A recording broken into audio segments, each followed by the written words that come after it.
क्या मोदी सरकार गिरने वाली है? मैं आपको गारंटी करके दे रहा हूं, हाइड्रोजन बम के बाद नरेंद्र मोदी जी अपना चेहरा इस देश को नहीं दिखा पाएंगे। यह सुनकर हो सकता है कि आपको शौक लगे, लेकिन जनता के बीच यही सबसे बड़ा मुद्दा बना हुआ है और सिर्फ एक बिहार के विधानसभा चुनाव से यह भी पॉसिबल है। हाल में विधानसभा चुनाव को लेकर सरगर्मी तेज हो गई है। चुनाव आयोग द्वारा तैयारियों को अंतिम रूप देने का काम अब अपने अंतिम पड़ाव पर है। अब क्या सच में मोदी सरकार खतरे में है या फिर यह सिर्फ एक अफवाह है? आइए जानते हैं इस वीडियो में।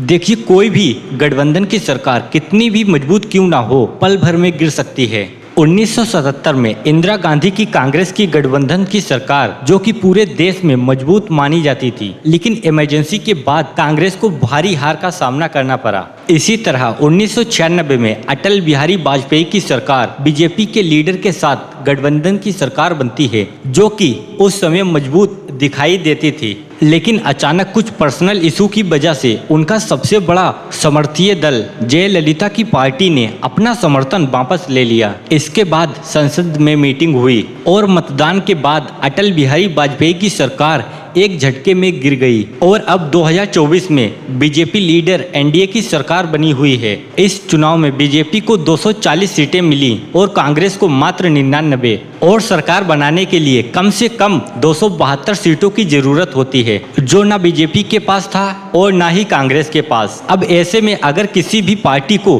पूर्ण बहुमत ना मिले तो वह गठबंधन की सरकार बना सकती है और बीजेपी के साथ आते हैं नीतीश कुमार 12 सीट के साथ, चंद्रबाबू नायडू 16 सीट के साथ और चिराग पासवान 5 सीट के साथ। ऐसी ही छोटी मोटी पार्टियों के साथ मिलकर एनडीए की टोटल 293 सीटें हो गईं और थर्ड टाइम मोदी की सरकार बनी।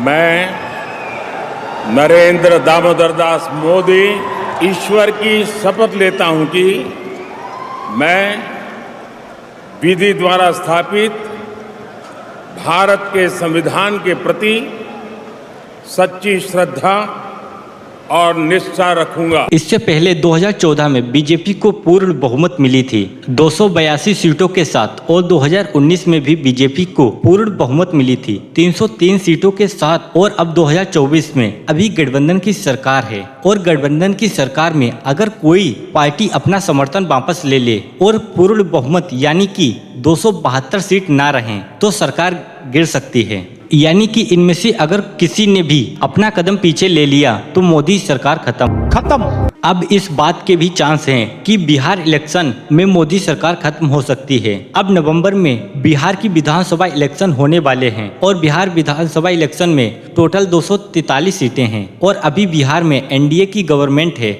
जो कि बीजेपी, जेडीयू और कुछ छोटी मोटी पार्टियां मिलकर बनाई हैं और बिहार के अभी सीएम हैं नीतीश कुमार और एनडीए के गठबंधन के पास बिहार में टोटल 125 सीट हैं और बिहार में चुनाव जीतने के लिए 122 सीट चाहिए होती हैं और बात यह भी है कि सिर्फ 4 सीट से नीतीश कुमार की सरकार गिर सकती है और इसलिए यह भी चर्चा का विषय बना हुआ है कि इससे मोदी गवर्नमेंट भी गिर सकती है। अब देखो, बिहार का इलेक्शन सेंट्रल गवर्नमेंट की सरकार को कैसे गिरा सकता है, आइए यह जान लेते हैं। लेकिन उससे पहले प्लीज चैनल को सब्सक्राइब कर लें और लोगों को जरूर शेयर करें। अब देखो, आपको यह बात तो पता होगी कि नीतीश कुमार को पलटू कुमार भी कहा जाता है, क्योंकि इससे पहले वह कई बार पलट चुके हैं, कभी बीजेपी तो कभी कांग्रेस तो कभी बीजेपी। हमारे जो चाचा हैं बिहार के पलटू चाचा के नाम से जाने जाते हैं। अब बिहार की दूसरी जो सबसे बड़ी पार्टी है वो है तेजस्वी यादव की आरजेडी, जिसको 2020 में 75 सीटें मिली थीं और 2015 में 80 सीटें। अब बिहार में कांग्रेस के पास टोटल 19 सीट हैं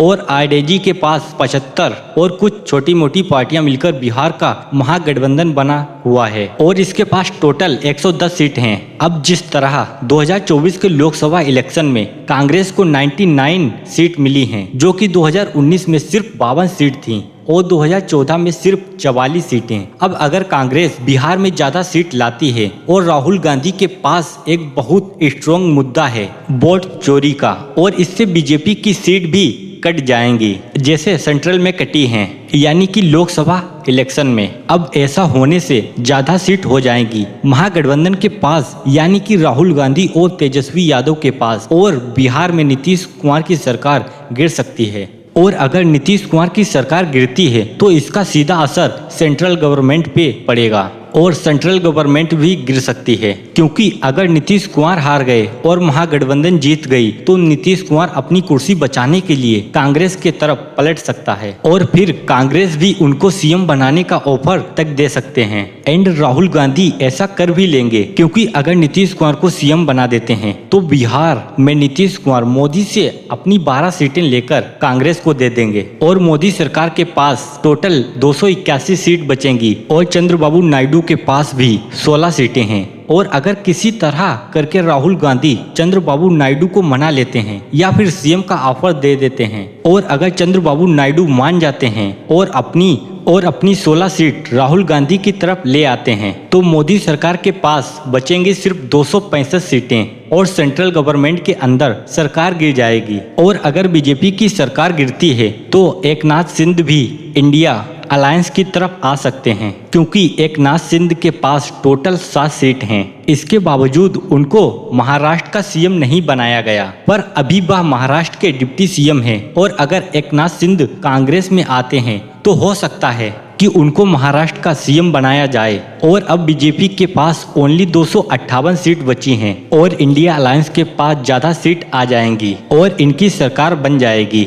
ऐसा लगता है कि यह नामुमकिन है, लेकिन ऐसा हमारे इतिहास में ऑलरेडी हो चुका है। जब 1997 में इमरजेंसी के बाद इंदिरा गांधी को बुरी तरह से हार मिली, उस समय ओपोजिशन की पार्टी ने मिलकर एक कॉम्बिनेशन बनाया और 295 सीटों के साथ सरकार में आ जाते हैं, जिसमें भारतीय जनसंघ, भारतीय लोक दल और सोशलिस्ट जैसी बड़ी बड़ी पार्टी इलेक्शन जीतती हैं। और 24 मार्च 1977 को मोरारजी देसाई इंडिया के पीएम बन जाते हैं और इसमें भारतीय दल के पास टोटल 60 सीटें थीं और पार्टी के अंदर कुछ झगड़ा होने की वजह से पार्टी में दुविधा फैल गई और 1979 में इलेक्शन के सिर्फ 2 साल बाद ही भारतीय लोकदल के लीडर चौधरी चरण सिंह ने बीजेपी छोड़कर कांग्रेस में आ जाते हैं और कांग्रेस के पास उस समय 154 सीट थीं और भारतीय लोकदल के पास 60 सीटें थीं और इन दोनों के मिलने के बाद भी 214 सीट होती हैं। लेकिन इंदिरा गांधी अपने साथ छोटी छोटी पार्टियों को जोड़कर सरकार बना लेती हैं सिर्फ 2 साल बाद ही।